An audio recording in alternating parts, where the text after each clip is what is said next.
Are you fasting today or what are you doing? Yes, I am. How much? At least till tomorrow night, 40 some odd hours. Wow, you're doing like the 2-day fast? Uh-huh. Do you still get food cravings or not even anymore? Not as much as I get beer cravings. That's right, we're back for another episode of the Joe and Zack podcast, episode 3, coming right at you here. Yes, of course, it is your host, Joe, along with his co-host, The Zack Attack. The Zack Attack, the Zackinator, right here, direct from the podcast booth. And in case our fans weren't sure, this is episode 3. That is numero 3. Not 1, not 2, not 4, but it's 3. Trace. For our international speakers, for our Duolingo, for our, we're expanding. So you never know who might be listening. We are going global. I think it's important to establish that and set the terms right up front.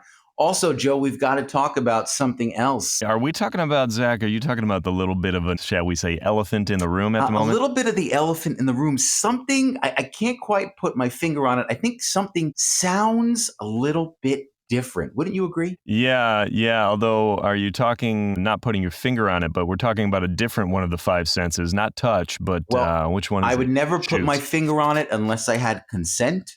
However, yes, I am. Yes, that's for the late night podcast. That's for the after dark. But yeah. I am talking about. Let's save that one for after dark. Yeah, we'll do that after dark. I am talking about the sense of hearing. I think we're getting closer. You know what it is, right, Joe? I do. I think I do. I think I know what it is. Okay. Is it that Zach has a new microphone? Ding, ding, ding, ding, ding. Tell him what he's won, Johnny. Boom. Excellent. Boom. Buttery smooth. We're coming right at you from the Zackinator, Zack Abramowitz. Here he is. Yes, here I am with a new microphone. This needed to happen. Obviously, we started our podcast very quickly, and we've been very happy with the results so far. We've gotten some really good feedback from a lot of people, so we're happy with it. And I'm making my own incremental improvements as both Joe and I are growing and learning through this process as we continue this adventure. So I'm glad to have increased the quality of my voice for the listeners and for the Joe and Zack podcast. I like it, Zach. Well, hey, we've got some listeners to attend to here, but I am excited that you got a new microphone. Before we get into it, I did want to talk about one quick little scenario. Zach had some things coming in the mail this week, and somehow the person who shipped from Poshmark sent it to the wrong address. It was actually his former address. Zach, tell us about the scenario. How did it all go down? It's just a weird little thing. Basically, the nameplate that I ordered for my game stream, it had been days and it was kind of stuck in the mail. And I discovered this and I wanted to add the nameplate to my stream because I want to see little improvements here and there. I wanted to get the ball rolling on it. And I noticed it was lost in the mail.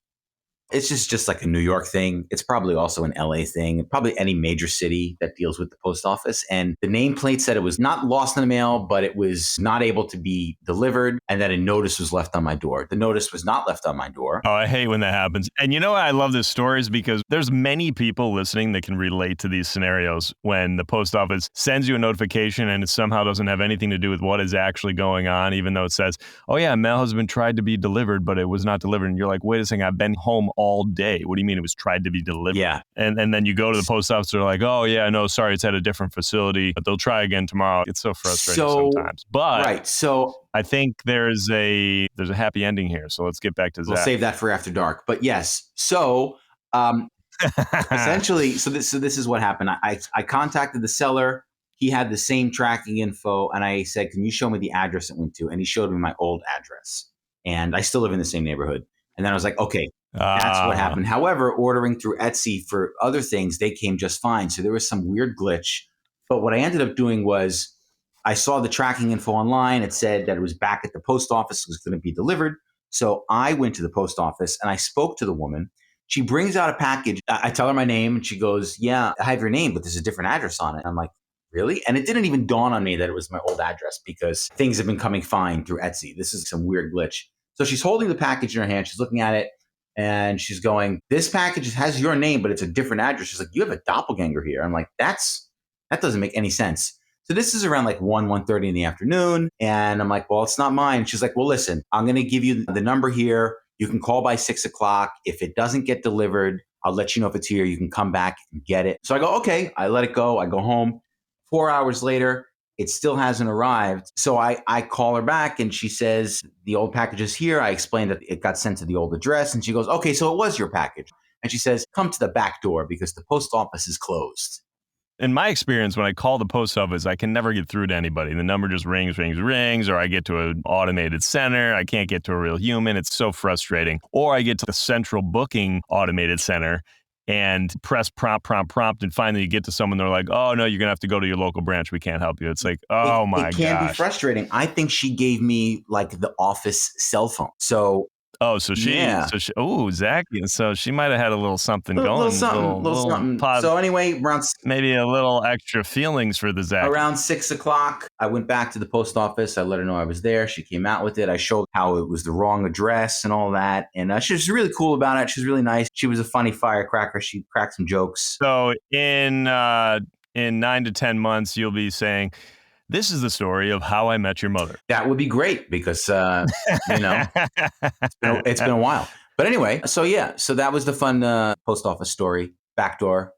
Again, sorry, after dark. So let's move on, Joe. We've got something fun planned for today, don't we? We do. So I think what we decided to do is we've had a few episodes under the belt, but we haven't had the chance to delve too much into who actually are the Joe and the Zack. My name is Joe Cummings, and of course, my co-host here, we have maybe mentioned it briefly, but as we've alluded to, we have... And I am Zack Abramowitz. There he is, folks.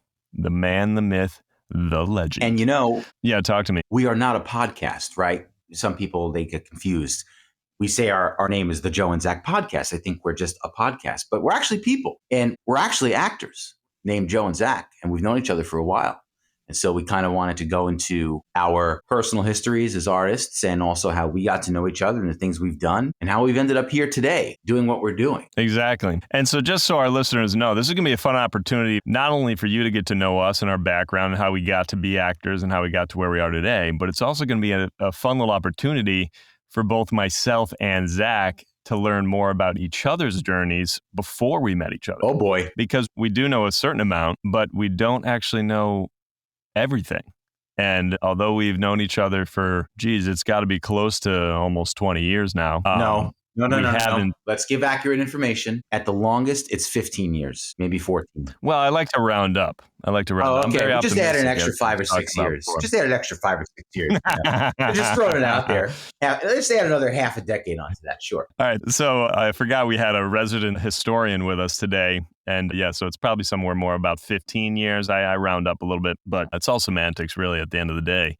So we're going to talk about our history, where we came from, how we got to be who we are today a little bit, but really more of a focus on our acting journey and how we got to where we are today. Now, of course, we're not going to have time to get into everything. And I think we'll probably, Zack, you let me know if you like this idea, but I think we'll probably circle back in a future episode and talk about specifically some of our craziest jobs or craziest acting scenarios or any horror stories maybe, or just funny anecdotes, because there's so many of them. Oh, yeah. And to really delve into all that, it's probably going to be impossible this time around. I think that's a great idea. I think we basically cover the surface area of the journey, what we've done, what we've gone through, sort of the bullet points of everything. And then, of course, we can pick some highlights for another episode.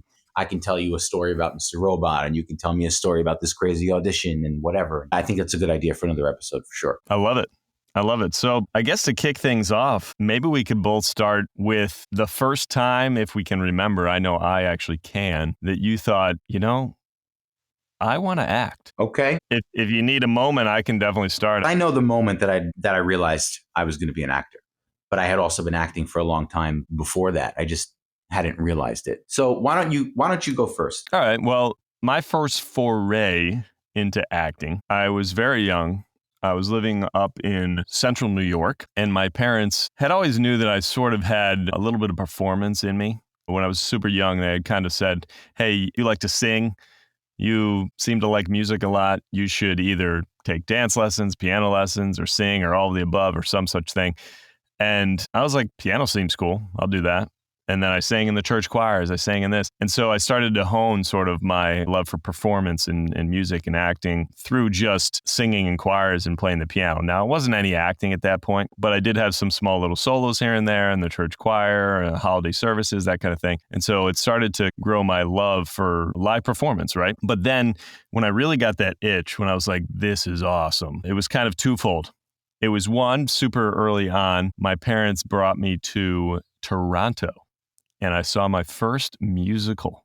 It was Phantom of the Opera in Canada, in Toronto. Can't remember the name of the theater. I'd have to look that one up. But it was incredible. And to this day, Phantom is one of my favorite shows. I have not had the opportunity to play the Phantom yet, but it is one of my dream roles, even though he's technically a tenor and he hits a high C, which is a big stretch for me. I can do it full voice on a really good day, but I'm more likely going to have to hit that one falsetto. But either way, love that musical, love that role, love the music from it. So someday, who knows, you might see me playing Phantom. So that was really the first time I was like, wow, this is incredible. I need to try out this acting thing. And let me toss it back over to you, Zach, and have you start from your very humble beginnings. And then we can go back and I continue on that journey. And I'll leave you off with a quick little Phantom.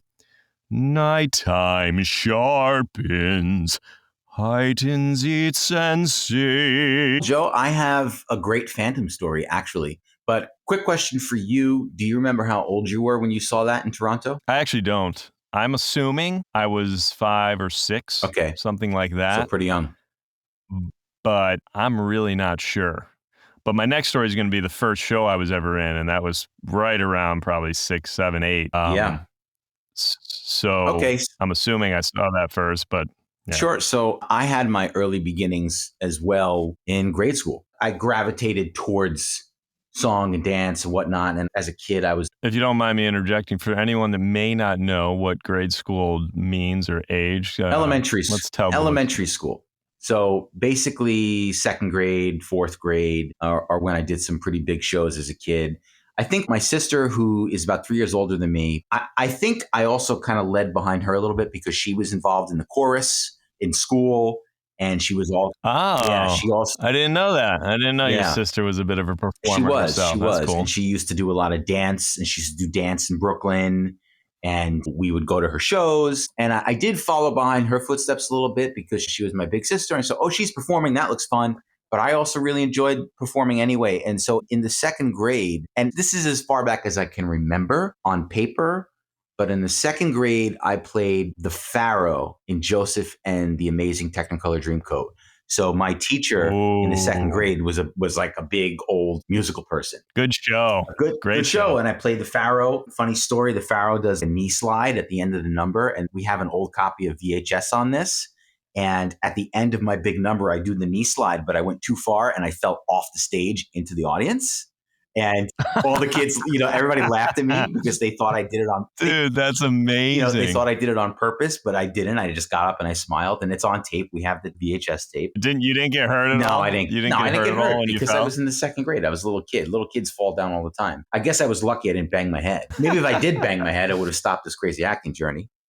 But I remember. And you weren't even embarrassed? You actually just thought it was fun? I probably was, but people still applauded me and were laughing with me because I was doing a very funny Elvis impression. And I remember. That's hilarious. So second grade, I did Joseph. Fourth grade, I got to do Grease, and I got to play Danny one time, and then I got to play Kaniki another time.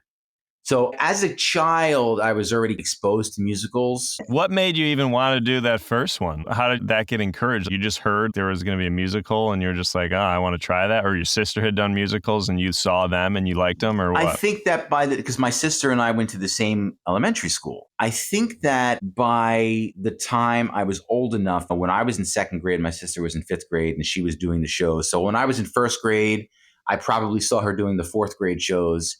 And I just kind of had an interest in it and I was drawn to it. They say it's a calling, right? So I don't know that in the second grade, I'm like, I am called to this. No, I just enjoyed it. It was fun to me. It was artistic. And my second grade teacher happened to have this musical background. So we did Joseph. And then in the fourth grade, I had a different teacher, a great teacher. Still remember him to this day. I've got him on Facebook actually. And we did Grease. That was a lot of fun. And so then I had that exposure, but then I wouldn't really do much acting again until high school. And there's a whole other story there that's for another day. But the moment I knew I wanted to be an actor, so basically I went to Madison High School in Brooklyn.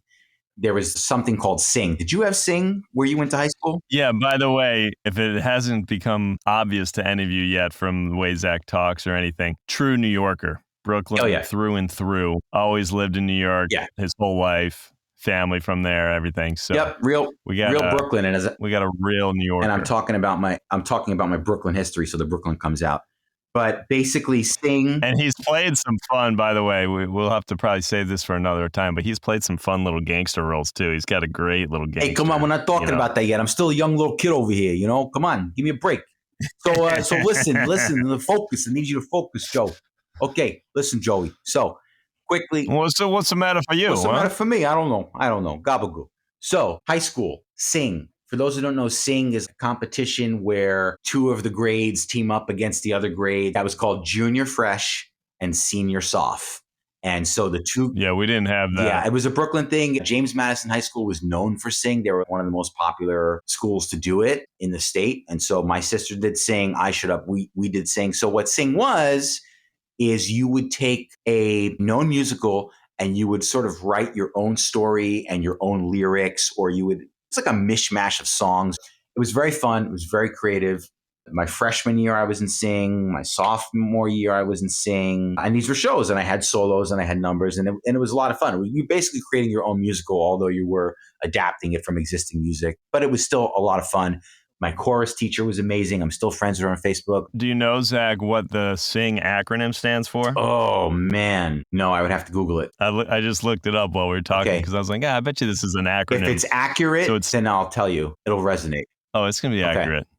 I only tell 100% accuracy. Yeah, and you're adding on 5 years to our friendship. Go ahead, move forward. Sing. Tell me.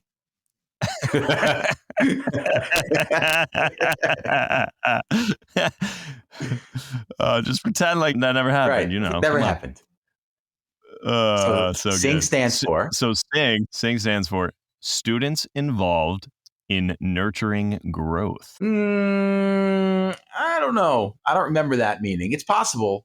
It's very possible. But as a kid, I think it is. As a kid in high school, I never thought about SING like that. It was just it's a show. We're doing a show. But I mean, who knows? Google doesn't always give you everything accurate. It sounded legitimate when I looked it up.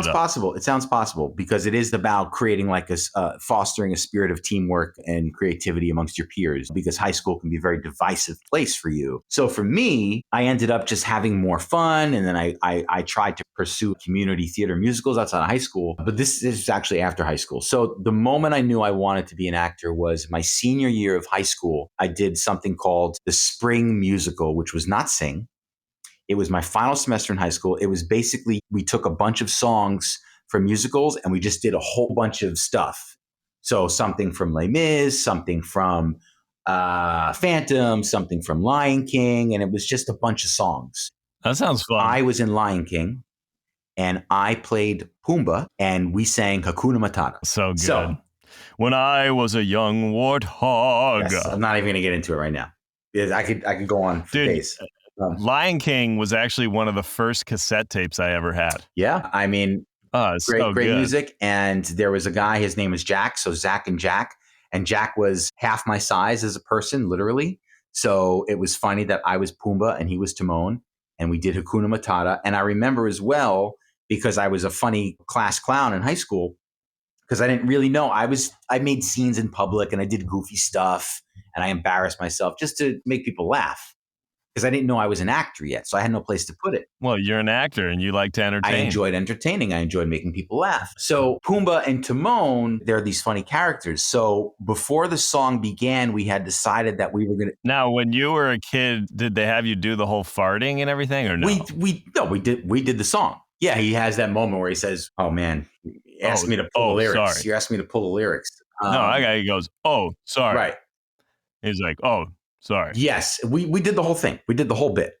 And I was in a red jumpsuit. My face was painted red and I had a tail. Jack was in a gray jumpsuit.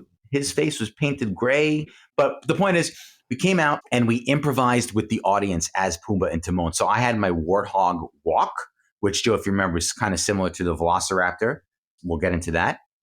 And so I was doing my Pumbaa voice and I was walking around the audience. I wasn't even on stage. I was going in the audience and messing with people. If I have to pull my memory, I was saying, "Hey, Timon, this one smells kind of good. Maybe we eat this one." And basically, we were just messing with the audience. And then once... Do you have this on video? Because this sounds like absolute gold. I wonder if it is on video. I'd have to find out. It's possible. It's possible because this is before the age of oh my gosh, smartphones. You need to find it. It'd be amazing if I can find it and throw it up on my YouTube or something. The chorus teacher, she starts playing the song. We start finding our way to the stage. We did the whole number. It was so much fun. We only did the show twice. It was a Friday night, Saturday night, and that was it. It was over. And I remember the next week, this is the end of my last year in high school. Still don't know what I'm doing myself. Don't know where I'm going to college. Don't really care about school and grades. Have no focus. I'm walking around school that entire week. Everybody's stopping me in the hallways. They're going, Zack, that was really fun. I really enjoyed that. That was so funny. That was really cool, man. You're talented. So you were like 17, basically, when you were doing this Lion King. I was 17. And I'm walking around the high school hallways. People are complimenting me. I want to say it was on a Tuesday or a Thursday. And I'm standing in the hallway and I have this epiphany. The light bulb literally goes off over my head.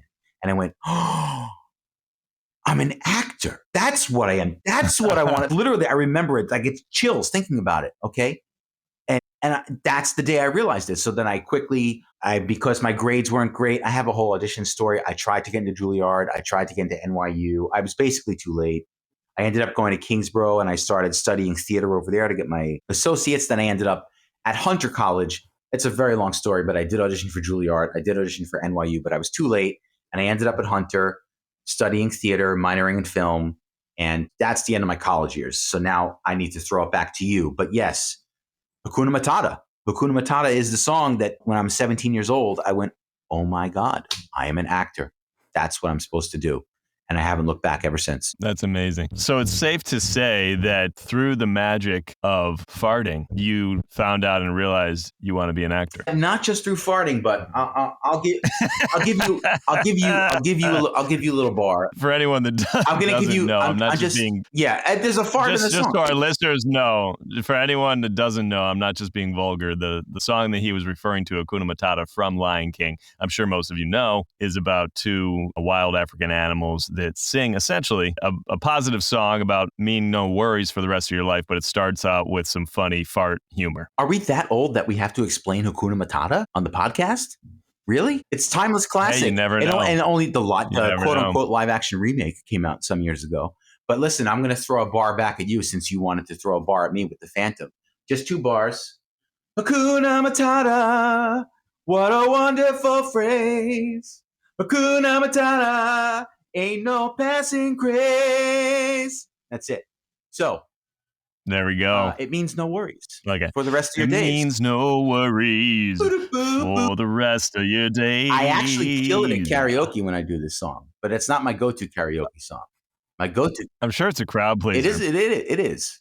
My go-to karaoke song is Billy Joel, River of Dreams. Ooh, yeah. That's a good one. I tend to do Frank Sinatra. I'll either do Luck Be a Lady or My Way. Oh, man. Or sometimes New York, New York. Well, Joe, we might have to... I crush some Frank. Listen, Joe, I got a feeling this is going to be a little bit of a longer podcast if we really do it. Well, we're already doing it. How long are we now for the viewers listening who aren't paying attention to their phone? Well, we can always delve into more of this stuff later, and we don't have to do everything now. So let me tell you my quick Phantom story. A friend of mine got married back in... Wait, I thought you were going to throw it back to me first. Yes, sorry, but I have to tell you my Phantom story. We can come back to it. No, I agree. No, I need to pass it back to you. So let me throw it back to you, Joe. Thank you, sir. No worries, as they say. So quick little funny anecdote. My twin nieces, yes, my brother has twins. They're wonderful. I love being Uncle Joe. Alex and Catherine, they literally just played Timon and Pumbaa in their little elementary school production. Oh, wow. How great is that? Oh, wow. That is awesome. Yeah. Yeah, and it was a little bit different than the original Disney movie. They had their own little version of it, but it was so cute. They did so great. And there was a little, little moment, right. You know. So anyway, so my nieces, yes, they did that. It was so cute. It was great. But I'll get back to it. So yeah, I saw that Phantom, loved it. It was great. And then it was probably my mom heard about a local community production that was taking place. And she was like, Joe, you should do this. And I was like, oh, okay, yeah, I don't know. And I was young, I think 6 or 7, maybe even younger. I'm not 100% sure. It was a Christmas story. And they essentially had a narrator for this Christmas show. And what they did was they had it sort of be its own little tableau on the side of the stage. And he was reading this wonderful Christmas story to his son. And I played the little boy's son that came out on stage and was like, Dad, I want to hear a story. And he's like, son, absolutely. Let me read this wonderful story to you. So my first acting job, no joke, was a little kid, was sitting probably Indian style or maybe laying in a bed. I can't remember now to be 100%. But for a whole show, just paying attention and listening to my dad narrate this Christmas story.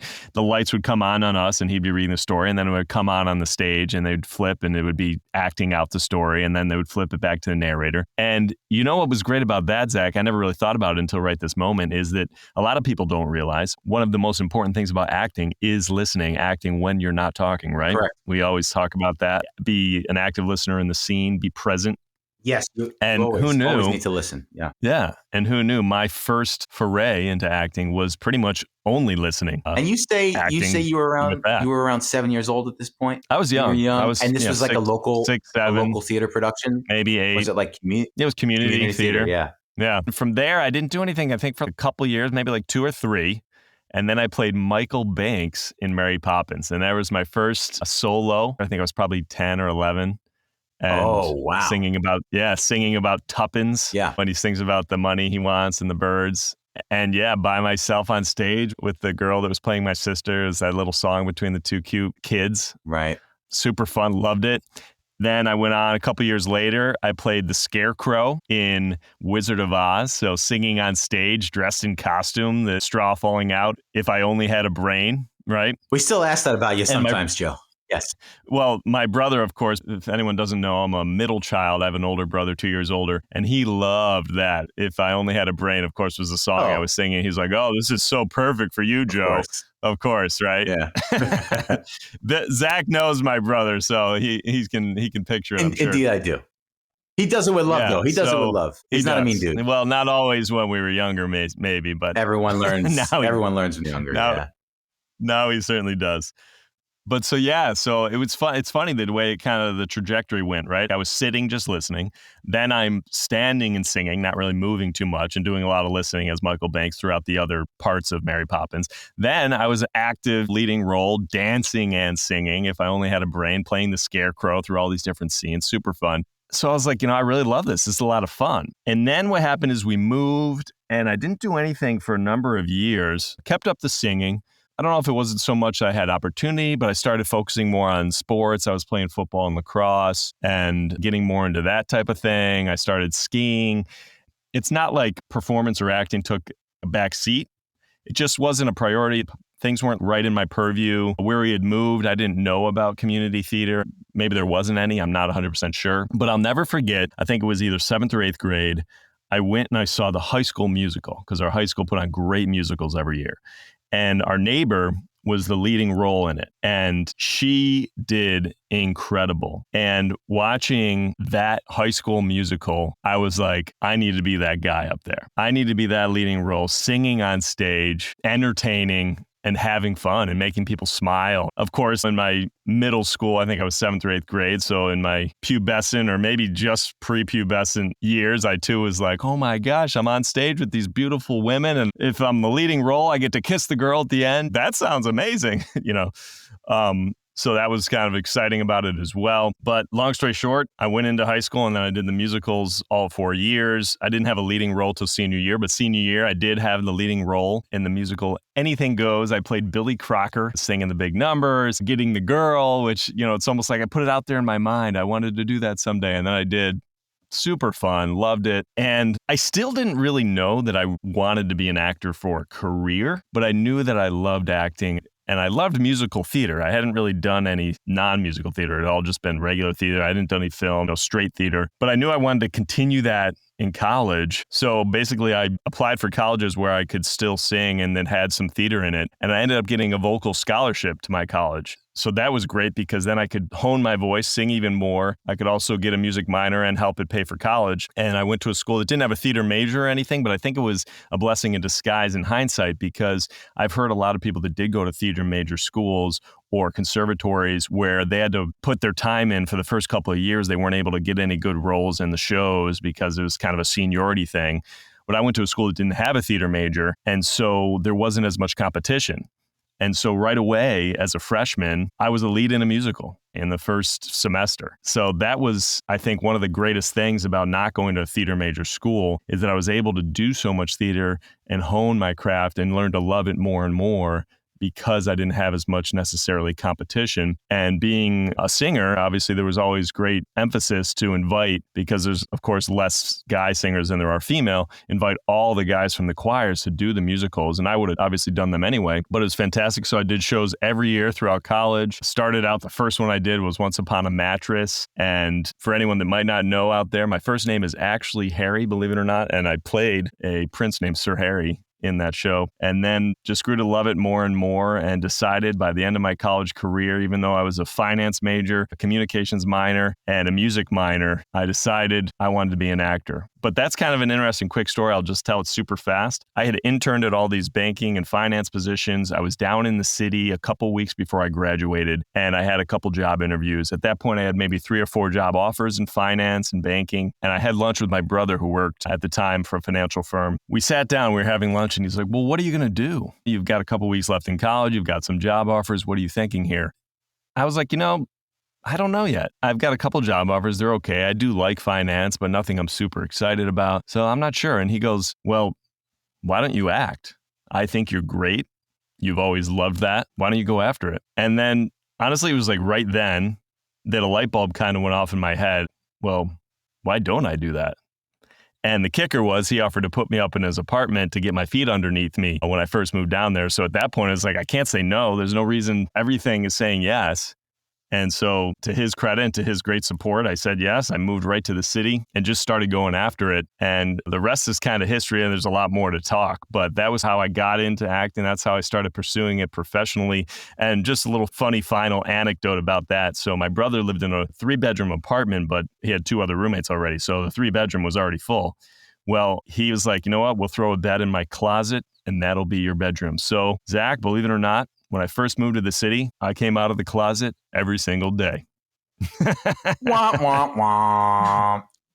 Well, I'll tell you what, Joe. Yeah, that's a good brother right there. He did the right thing. Amazing brother. Amazing brother. I was reminded of why nothing happened for me during junior high school. And that's because when I was 11 years old, my mother passed away. So I ended up having a very different path in junior high. It was not a good time, but that's when my aunt and uncle stepped in to help my sister and I, to help us out. So, jeez, yeah, that sounds super hard, man. I can't even imagine. Yeah, of course, sorry for your loss. May she rest in peace and everything. Of course, yeah. Thank you. And I certainly don't recommend this kind of loss. That's a corny dad joke. Anyway, so my aunt and my uncle stepped in, and they were taking us to the arts because they were big fans of the arts. So they would take us to Broadway shows and musicals.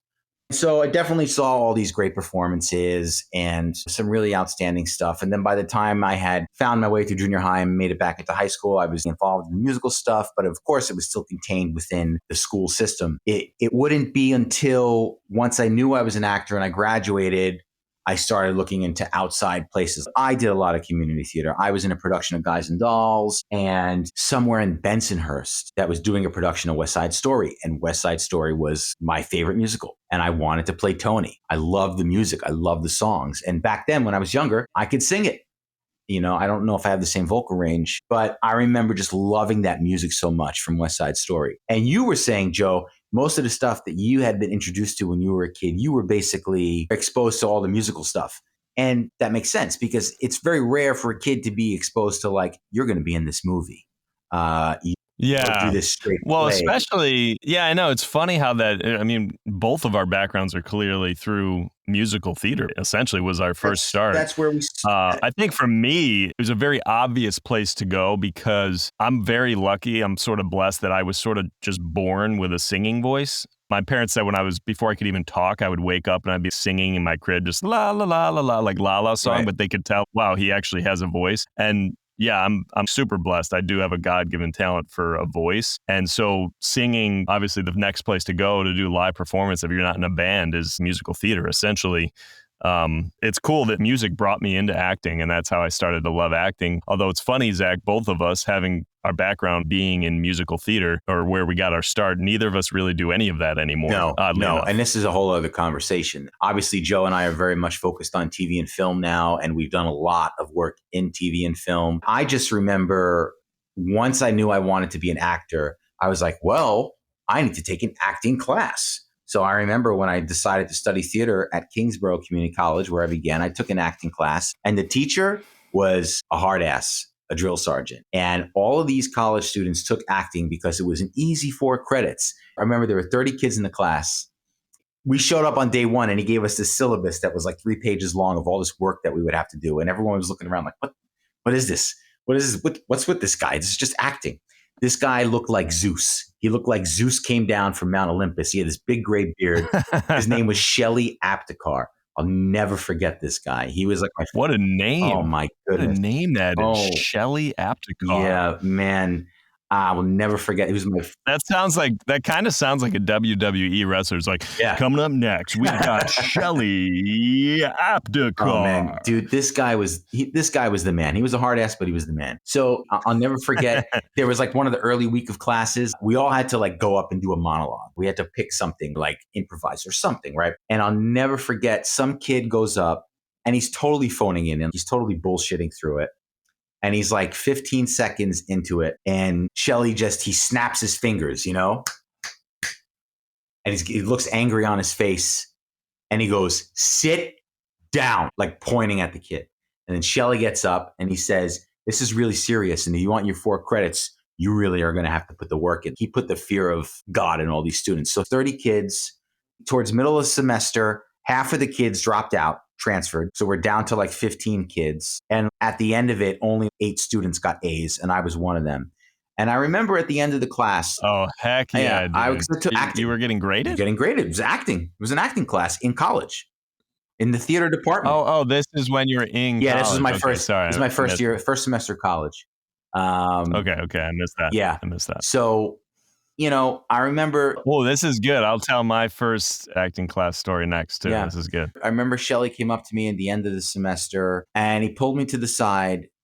I took it very serious because I'd finally made a decision. This is what I want to do. I took his class very seriously. Did he have you do a monologue or something? I can't recall. It was so long ago, but there was monologue, there was scene work, there was instrument work, all kinds of stuff. I just remember at the end of class, I remember it was like on the last day, he put his arm around me very much in a mentor kind of way. And he said, Zach, I don't say this to many people, but I think that if this is something you really want to do, you might have a shot at it. And I said, thank you. I really appreciate that. I don't know if I called him Mr. Aptekar, Mr. A, or Professor. I don't know. But he was my first real intro. And then I would spend the next 5 or 6 years figuring out, how do I approach this business? How do I get a job? And this is a whole other conversation, Joe. But I remember that was one of my formative before I started doing acting classes in Manhattan outside of college. So that's a whole other thing. Well, and it's interesting, too. We, in our formidable years, as they say, I think we all have those people in our lives that tell us or encourage us in a way that we'll never forget, right? Sure. And sounds like he certainly was one of them. I know in college, I had a musical director that said to me after one of the shows, and I think it was my junior year, so I was starting to get ready to graduate from college, whatnot. And I went to Marist College, which is just an hour north of New York City. So pretty close to New York City, pretty close to Broadway, if you will. And I was doing musical theater, of course. And I remember they pulled me aside and he said, if you really want to do this, if you want to pursue acting as a career, and he was talking about musical theater because that's all the experience I had and that's how he knew me. He said, I really do think you could. I think you have what it takes. You're a straight leading man that they don't find as many of those in musical theater. So that gives you kind of a leg up a little bit as well. And he's like, I think you can really do it. You have the chops and everything to do it. So that always had kind of stuck in the back of my mind. That was one of the impetuses to go after it. Why not kind of thing. I also remember Shelley's advice was the 5-year plan. And he said it in a very somber way. And he said, give it 5 years. And if you haven't made it, walk away. Now, I can understand that from a sort of pragmatic point of view, that a lot of people try and they don't find their way for a long time. But Joe, I'm over 20 years chasing this thing. His concern about the 5-year plan is He doesn't want you to waste your life. He doesn't want you to run out of money chasing a dream.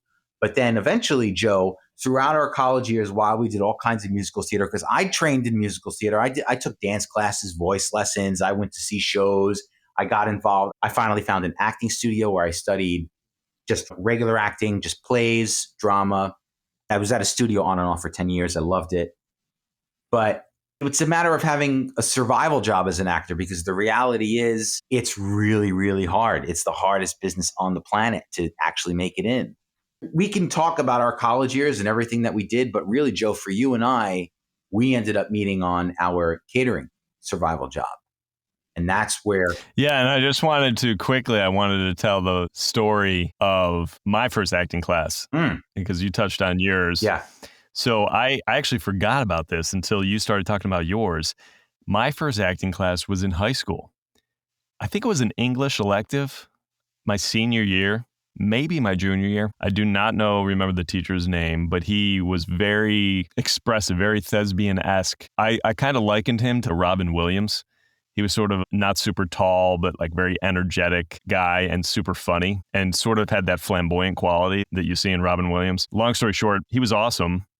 And I don't remember too much about the class except for that the final project was doing a monologue from a movie that you really loved. And I did Ace Ventura's end monologue from the first movie. Of course.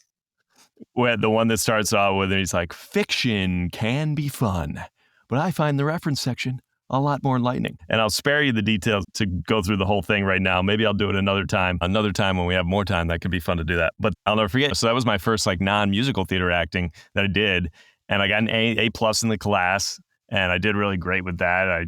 It was more of an imitation, right, than anything, because you're doing an extreme character from a very well-known movie.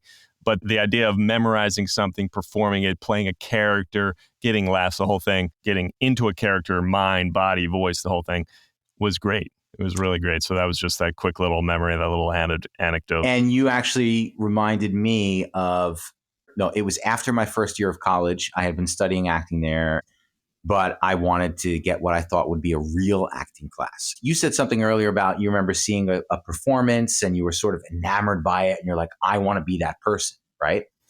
So my first summer after my first year of college, I had asked my dad for money to do this class in the city. It was called, actually, I can't remember the name. It was like you did weeks of rehearsal on a play, and it was also a class where you learned how to act and everything. And then you did a production of the play. And this felt like my first ever really professional attempt at getting myself out there. All of the other kids that were in this group had been theater kids since they were like little. So these were all already studied theater, studied plays, theater summer camps and stuff like that. And they were gunning for careers. And here I'm the newbie. I just discovered I wanted to be an actor. And I felt a little intimidated by these people, but it was a good experience. And I remember there was the main guy of the group. He was one of the kids in the group. He was an awesome actor. And he played the lead in the play that we did. It was a Neil Simon play. I forget the name of the play, but it was a Neil Simon play. He was the lead. And I remember watching this guy. I was like, this is who I want to be. This guy's got it. He knows his lines. He's truthful. He's believable. Like, I thought this dude was the man. And of course, something similar to what you had said about musicals, there were some pretty girls in this group, and the girls were enamored by him. Oh, come hang out with us. And I was like, damn, I want to be that guy. So there was a little chase and tell. I remember being like, I admired him for a little bit. I will say along those lines, being in acting and being a straight guy and being in choir and being a singer and all the choirs and all the performing arts stuff as a straight guy through college and high school, and it's not bad for meeting ladies, I got to say. It's nice. It can be helpful. Then, of course, we've got our college years, where I ended up becoming a filmmaker because I couldn't figure out the business. So I started to try and make my own stuff. Then fast forward some years later, it took me a really long time to figure out the business. I mean, a really long time. That's a whole other conversation. Hey, man, I'm still figuring out the business, right? Aren't we all? Aren't we all? For anyone that's listening, acting's one of those businesses that you can't really just read a book and know what to do next. It's always ever changing. There's all these sort of unwritten rules as you go through it. You learn the hard way a lot of times, and it's a crazy business. And there's so many avenues to explore, and there's so many different ways to sort of figure it out or to pursue it or to go after it. I think it's going to be a lifelong pursuit of really figuring out the business, Zach. But certainly we know a lot more now than we ever did.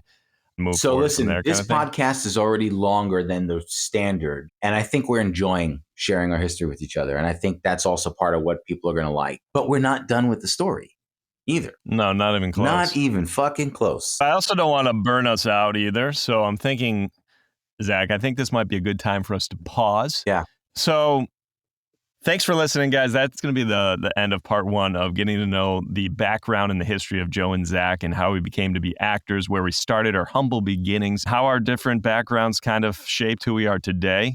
Zach, any last thoughts you want to leave the listeners with about that part 1 of our journey? Absolutely. I will say actors know this. If you're an actor, you're in it for life. It is a calling. It is not an easy business. And just reflecting on our history here, it's clear that we really love what we do and we are really here to do it. And it's taken a long time. And as much time as it takes, we're willing to give because we ain't stopping. We know where we belong. We love it.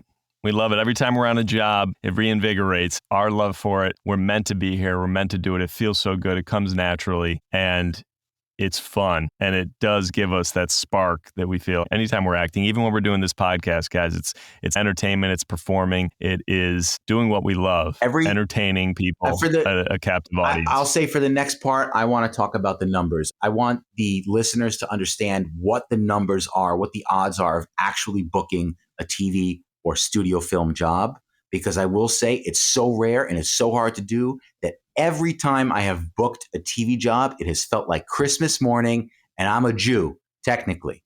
So I'm just putting that out there. It's amazing and it's exciting when you book because you're literally achieving the impossible. So I want to cover that in the next part of this episode. Yeah, so in the next episode, stay tuned. You'll learn more about how me and Zach met, what our trajectory was from there, what maybe our first impressions were of each other. We'll delve more into that, and then we'll talk a little bit about the statistics of the competition, how incredible it is when you do book a job, so maybe some of our favorite bookings, and we'll go on for that. Thanks so much, everyone, for listening. As always, don't forget to subscribe. Tune in every week for another episode of the Joe and Zack podcast. Take care.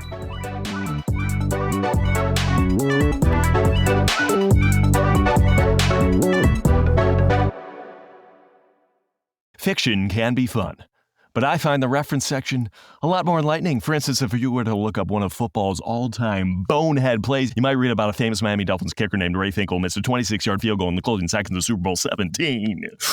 What you wouldn't read about is how Ray Finkel lost his mind, was committed to a mental hospital, only to escape and join the police force under the assumed identity of a missing hiker, manipulated his way to the top of a diabolical scheme to get even with Dan Marino would be blamed for the entire thing. That's why Roger Predactor's dead. He found Captain Wiki. That was awesome, man.